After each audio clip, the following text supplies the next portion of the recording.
once on the camera thing, I'm just trying to figure this out. And add to, okay, how do I, oh.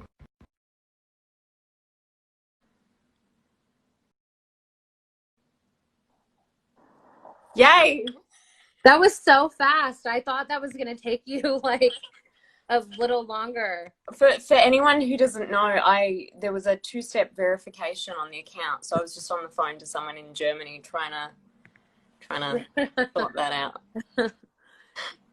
Yeah, I was like, when you texted, I was like, it's going to be a minute, and then I saw you just went live. I was like, oh crap, I need to hurry up. God, this welcome is so to Instagram Live. I know there's no like there's no angle that's well, I'm like, do I hold the phone? Because I have it on a little tripod, but I don't know if I should hold it, if that's cooler. Well, I don't know. I always make videos literally like this, so don't ask me.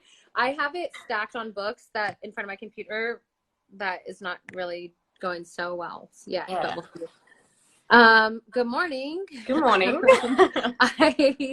Let me see. We have questions. Yeah. And then, hi, Rob. Rob said hi. First off, how are you this week? How are you doing? The internet. I'm good. I'm tired, but I'm here. It's, it's pre 12 p.m. So I'm good. How are you doing? Oh, I'll tell you later. Okay. But I am tired as well. Yeah. I'm tired. Yeah. Okay. So, okay, great. Well, just pivoting to the movie real quick. So, which moment of the first and second movie is your favorite? So I think any question which is prefaced with, is this your favorite, I struggle with, because I just don't think I feel like I have favorites in general. But I really like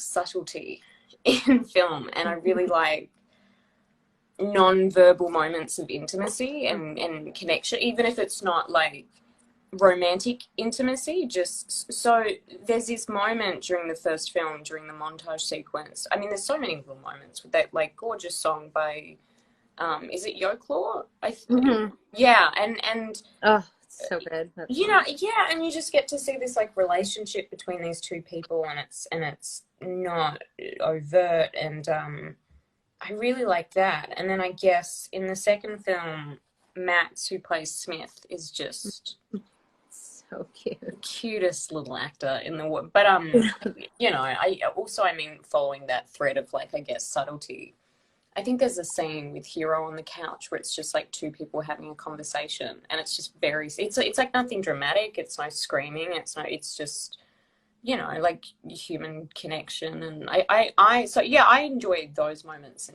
film. Yeah. That's one of my favorites. Same. For me, the first, I would probably say that same scene from the first one, and the music was perfect. In the second one, I'm just going to copy your answers, because any time where it's just like two normal people being normal, I'm not, as we know, I'm not a fan of like the super dramatic stuff, despite what's in my books. But I like from the first movie, what we felt like was kind of missing was the dialogue and the connection of normal young people. So I was happy for that couch scene, to have, even just to show like, that they can have conversations, is great. Well, there's so much that you can convey in a look or in a moment that I think I just in general in film, I really like that when I get to see like sort of subtextual little moments, Yes. Yes. So who's your favorite? I feel so corny doing this. I feel like I'm doing 60 Minutes. Yeah, I know. And it's like, especially because I'm trying to keep it away from like me and you having a like conversation and keep it like professional. So who this was actually my question that I asked to edit the list that we were giving, because I wanted to know who is your favorite character in a film ever, like of all time? Yeah, okay, so this is really interesting. Okay. I know you hate favorites, but I know. I was watching Life of Brian recently, and there's this scene with Terry Jones. I know. There's this scene with Terry Jones, and he plays this naked guy in a hole who's been in silence for like 18 years, and I can't decide whether it's an extra who falls into the hole or whether it's Terry Jones himself, but there's just something about that character in that scene that just, it doesn't, it's so small and it never ceases to make me laugh. And I know it was such a weird answer, but I think it's got something to do with like my views on just nudity in film in general. Like, not to go down that rabbit hole, but I think there's something very like empowering about nudity in comedy, because it's just so it's like intentionally gratuitous, and there's no falsity to it, and there's no like pretense, and it just looks like this actor who was like, do you know what would be really funny if I just sat in a hole? But Life of Brian is set 2,000 years in the past, so I don't think that character would fit in this series. Yeah, maybe he's the ancestor of someone. I mostly just like the part of the question. I try to make it about the movie, obviously, because it's, we have a movie that's a help, but I just felt like what's your favorite character of all time was interesting. And then what do you look for taking a role when you're looking at, it's so weird to ask you stuff I already know, but tell the internet. Yeah, for everyone else who doesn't know, I'm like, should I be addressing the audience or no? It's just, okay. We'll just pretend it's us, and we're not really, but we'll like, yeah. It's interesting. I say this all the time, but it's true. I think intelligence in screenwriting, and you think that's a given, but it's really not. And it's not necessarily about a script that's like incredibly unique. It could be a simple story, but it's just told in a really nice way, and it's just written well. And writing's the foundation of a project, and the script's the foundation of a film or a TV show. So I look for good writing, but it can also be if there's a character that you feel really possessive about, and you empathize with that person, and you're like, oh, there's a part of them that I just want to like portray, or I do that, like, you want to get out of it. Or I could just be working with people who are like really, like, there's a lot of like amazing people attached to the project, and you're like, that would be a really amazing collaborative sort of experience. So I think, there's lots of different reasons, and part of what attracted me to like this movie and this role, it was lots of those things combined. It was, possessiveness over like the character, and there was also just this, I'm like, should I stick to the questions or can I ramble? No, I think we could just ramble. That's probably more interesting. Okay, anyway, great, perfect. That's my wheelhouse. There was this thread in the book that I was like, wow, this is a really interesting story if this is told effectively. And it's basically like childhood trauma and how it affects people differently. You have these two characters, both of which have alcoholics as fathers, and that had fathers that weren't really present. And then you have Tessa, who had, a controlling and like probably verbally abusive at times mother, and Harden, who had a different experience, and he externalizes his pain, and she adapted to her pain in a different way. She sort of went into this like type A, she focused on her work, and then through this relationship with each other, they realize he realizes his red flags, and she realizes things about herself. And I thought that's just such an interesting, like, I know that's probably a bit of like an alternative reading on it. No, well, not for me. For me, I'm like, that's exactly what it's supposed to be. Like, It's supposed to be more about the trauma of these two people and how everyone is different and everyone handles things differently. It's not, there's so much more to Harden and Tessa as characters, even if they never met each other, than just like the good girl, bad boy, leather jacket, virgin. It's like, it's just so, so I love that answer, obviously. And I think that is a lot of times, I think with film adapting wise, only from my experience, it's like they want to take the parts that they think are impactful without really like thinking of the story as a whole. So it's like you'll get the same scene, even something from like the book or whatever, and not only with mine but with other adaptations that I've read the books and watched the films, and they take this one thing and then they it's like, for me, I don't understand how everybody can pull different things from the same exact text, to where my version of it is so far from some people's version of it that I'm like, Yeah. But that's not, and for me, especially with After, because I literally created it, it's like what I went to write about wasn't necessarily what is conveyed by other people. Like if they don't get it, they just don't get it. And that's the, beauty and pain of collaboration. But my things that I love the most about the story that I wrote is the trauma and how they're so different. And well, yeah, and that's why vision's so important, because you can have the same text and it can be adapted in such different ways. And it's and then also, I mean, I think there was just like, what I mean by possessiveness about character is when you feel like you know that person and you're like, you don't want them to be a two-dimensional cutout.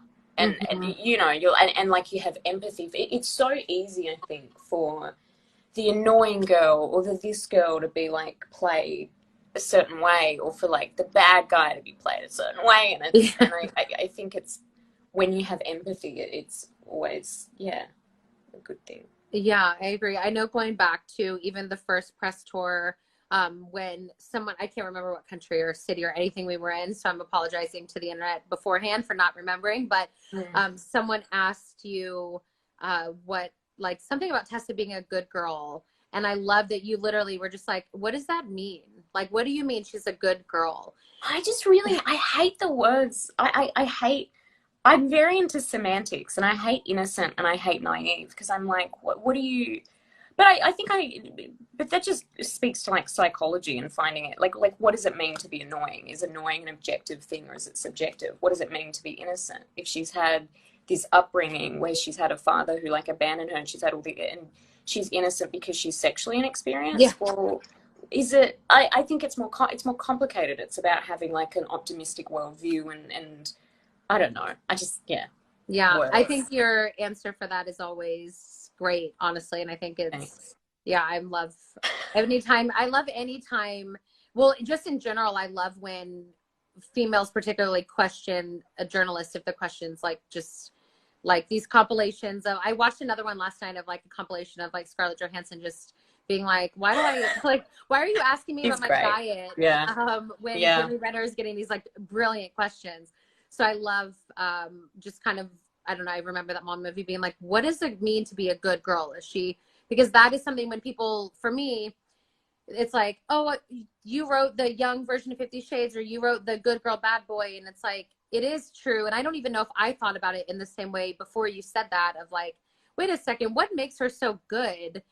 People can be, I mean, she reads and she's a virgin. It's like, that doesn't make her good. Like, she's complicated. Like, I don't, we could talk about that for a long time, but anyways, do you have a sort of ritual for filming beforehand? No, I try to brush my teeth, and I try to get everything done in 10 minutes before I head to set, and I can't do it in 10 minutes, but I just try, because it's like, I'd rather have that extra 15 minutes of sleep. Yes. Do you have a ritual when you... I don't think I've ever asked you that, like that. No, I mean, no, it just, every day, we were there, so we know, but every day is so different, and every day there's like a new thing to focus on or worry about or fix or whatever the case is. So I don't think I'm not experienced enough as a producer to have a ritual, I don't think, because it's been so like fast and stuff that I mean, I would love to sleep more in the future, because being on the last two films, I haven't really slept at all. So yeah, I would love to make that part of my ritual, is like trying to get extra sleep. Yeah. Routine's so important. I need a routine. I just get bored by routine. I know. Yeah. I know. I do the same, like with Asher, he needs a routine every day. And then for me, I'm the like, well, probably everybody, even the internet, I was say, you know this, but the internet probably knows I'm not a like structured person. I'm just never going to be that. I'm just all over the place mentally. Like I'm not, if someone gives me a list of something, I will like go out of my way to not like read the list correct. Like I'm just not a list graph person at all. Well, that's very much also how you write. It's not, I think it's why your writing has such a natural flow, because it's sort of just, it's not like you were talking about where you go, okay, so on page 36, I must have this thing happen. It's very much like, oh, I wasn't expecting that. Yes, exactly. It's pretty much like listening to me talk for 5 hours is like reading a book. Like it's basically the same thing. Let's see. Who do you think, because I don't want us to not talk about the movie at all. Who do you think Tessa would want to meet for coffee, dead or alive? Jane Austen, because books. Yes. Who would you want to meet for coffee, dead or alive? I think, I mean, Shakespeare's a good, I think, just like placeholder answer, because I think it's pretty cool to be a guy who wrote stuff where like you still know his name 500 years later. But I don't know. What about myself? Could I meet my future self? I wouldn't want to do that. What about past self? No, I would leave them alone. Hey, what do you think? Tessa for sure would be Jane Austen. For me, I don't know. I mean, I have also had a history of like really looking forward to meeting people, and then when I do, it's like the worst nightmare, and I wish I never did. So I don't think I even want. I used to have like 5 people I wanted to meet, and I've met 4, and the last one I don't think I'll ever meet, and I never really have to want to. But this is why I struggle with another question you always ask in interviews is, do you have any role models? Who's your role models? And I don't, because I think if you don't know what someone's like in real life and you admire them and you go, man, I want to be just like them, then you're sort of saying that you don't care about their personal behavior. And there's so many people whose work is really amazing, but in person they're not good people. And so that's why I'm not saying you shouldn't. That's a ridiculous thing to say. Of course you can admire someone's work, and I think you can separate work and personal life. But it's why I struggle to have role models, because then what if you haven't met them, you know? Yeah, I think that was a big thing for me coming into the author world, of having like literally grown up with some of the authors, grown up with them or read them even, you know, in the last 5 years, and then meeting them now, it's a little hard. It's a little hard to, some people I literally can't ever read their books again because I know them and I'm just like, oh, this is not what how I imagine. So I very much miss those days of like being able to walk in a bookstore and not knowing the people. For film, it's already kind of the same situation, and I'm barely in it. Well, it's blissful. It's blissful ignorance, and cancel culture is sort of eliminating that. And I think it's good. I think there's something positive when work no longer excuses personal behavior to a certain point. But it's interesting because it's also like, well, at the end of the day, if there's a certain job or that's escapism based and entertainment based, then is it better to be ignorant, and is it better to sort of just, I don't know. I know it's like with Hemingway is kind of a good example. Is like when I was a teenager, I literally, if someone said, who do you like want to marry? I would be like, Hemingway's my like soulmate. Now I'm like, Hemingway is like, you know, I mean, granted he's deceased, so like no offense if his descendants are watching this, but it's like, as much as I love his books, he was a very complicated man. He was, you know, openly abusive to women and all this stuff. So now it's like when I'm quoting Hemingway, doesn't really feel the same. It's difficult, and then you're like, well, if you want to enjoy, do you have to separate the work from the personal life, or can you not separate it? I think it's like case by case. We don't know, but maybe we'll figure it out eventually. Yeah. I lost the questions. Hold on. I don't. I'm like, when are we meant to end this? I don't even know. I think it's supposed to be 20 minutes, so 2 minutes ago. So let's do like 2 more questions. Yeah, let's just keep going. Yeah, like keep going for hours. Let's see. Yes, so anyone who doesn't, usually we just talk about stuff like this, about ethics and morality and, you know. Yeah, a lot. Things we don't have answers to. Yeah, a lot of time. What does it feel like to watch a novel on the big screen? There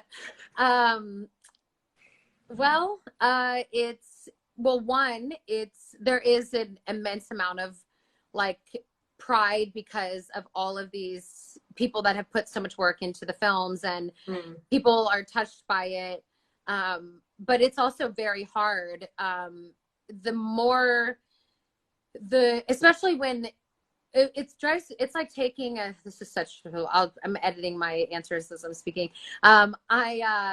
It's hard when the story just sometimes can get so far from what's in my head, and the balance of collaboration and making sure that it's not only going to be a good story that I think as a 2-movie producer, which has hardly any experience, is good. But then there are certain things where I'm like, if people love it, why are you messing with it type of situations. So it's both great, but also incredibly like anxiety inducing. And I do the same with my books though. So it's not just because of my experience with the movies. If I go back and reread my books, I'm like, I don't understand how I ever got published or why anyone reads my work. So I think it's no matter what, it would be like that. But the film industry is just a different beast that I wasn't quite prepared for it to be like that. And I, even more so now though, I want to dedicate even more of my time and energy to changing that, or at least a corner of it. Like I always tell you, like I'm trying to find my little corner. Your little space within, Hollywood. Yeah. If anybody knows where that is, let me know. Yeah, please. I was just going to say, I don't think that's independent to being being an author. I think that's something very relatable to anyone who's creative in any capacity, or anyone who even just in the workplace, that balance between collaboration and control. And it can be difficult when you see things a certain way and someone else sees it a different way. But ultimately, like, I think you have to be open to that, because a lot of the time the best idea will come by collaborating, but then you just have to also know when to put your foot down and go, well, hang on, it's tricky. Yeah, I mean, it's pretty I think, we've spent a lot of the last few years of our lives doing that together, like as a whole, not just me and you, but like as a whole, of like, for me, figuring out if the collaborating, some of the best kind of moments have come from that, but there are times where it's hard when I know that something, it doesn't feel right. And we're both becoming more. Yeah. And it's I'm editing myself. Yeah. Same. I'm literally like, I'm not used to even having to do that. So I'm like, and I guess my last question is, did the feedback from fans for the first movie influence the second one?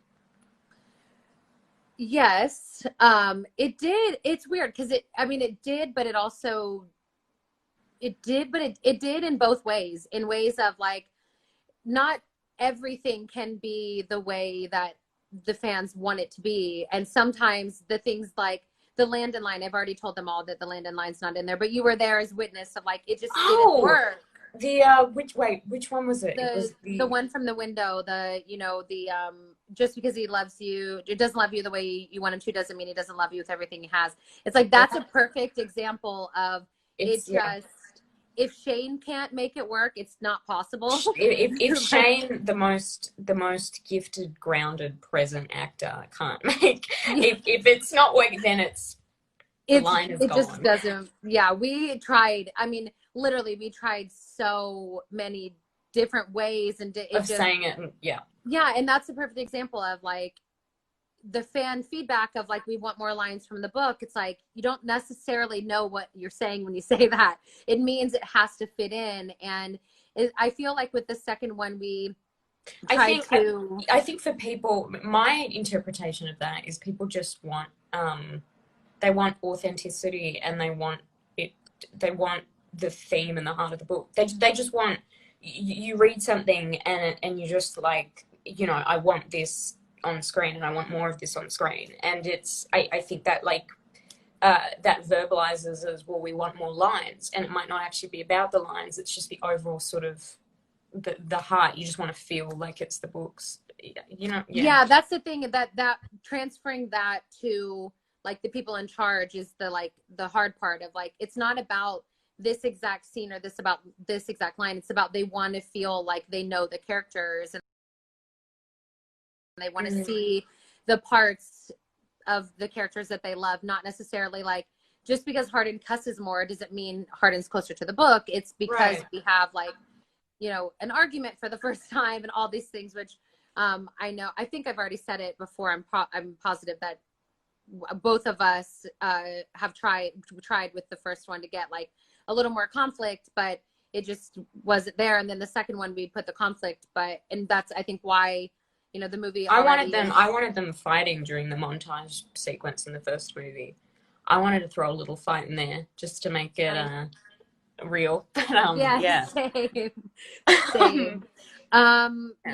So I think we're well over the time thing.